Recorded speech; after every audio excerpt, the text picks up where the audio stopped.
Hello everyone, আসসালামু আলাইকুম। আজকে আমি রান্না করব গরুর মাংস। তো প্রথমে চুলায় আমি একটা হাঁড়ি বসিয়ে দিলাম।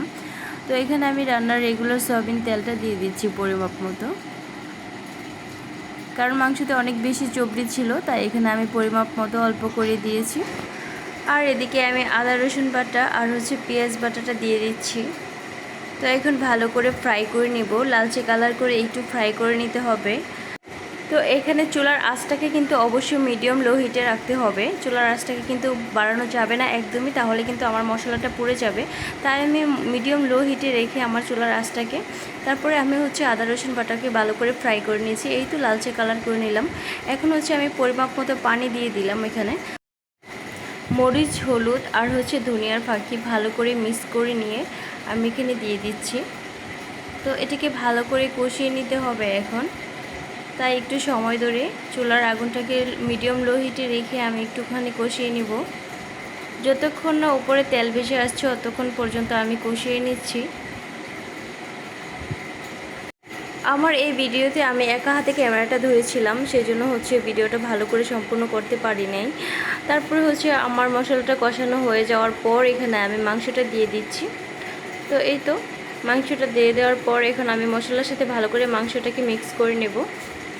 মাংসটাকে ভালো করে মিক্স করে নেওয়ার পর মাংসটাকে আমি কিছুক্ষণ পর্যন্ত কষিয়ে নেব। এই তো এখন একটা ঢাকনার সাহায্যে ঢেকে দিচ্ছি।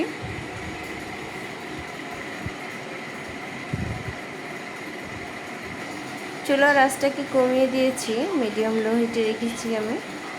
আর আমি 10 মিনিটের মতো কষিয়ে নেব।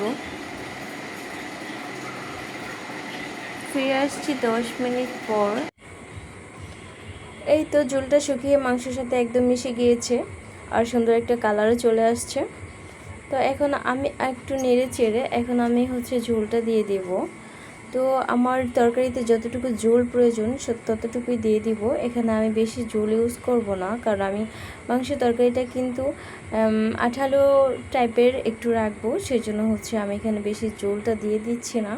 পরিমাপ মতো ঝোলটা দিয়ে তারপরে আমি মিডিয়াম লো হিটে রেখে আমি মাংসটাকে রান্না করে নেব। তারপর আস্তে আস্তে করে নেড়ে নিব, যেন মাংসটা নিচ দিয়ে লেগে না যায়, সেজন্য একটু নেড়ে নিচ্ছি।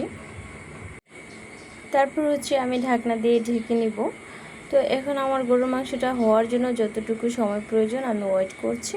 আর এদিকে মিডিয়াম হিটে রেখেছি আমি চুলার আঁচটাকে। তো দেখি এই তো বলক চলে আসছে। এখানে কিন্তু আমি দারচিনি এলাচটা দিয়ে দিয়েছি আর কাঁচা মরিচ দিয়েছিলাম। এখানে আমি দিয়ে দিচ্ছি সামান্য পরিমাণ জিরার ফাঁকি। আর এখানে দিয়ে দিচ্ছি গরুর মাংসের মশলা। এই তো শাহি গরু মশলাটা আমি এখানে ইউজ করছি।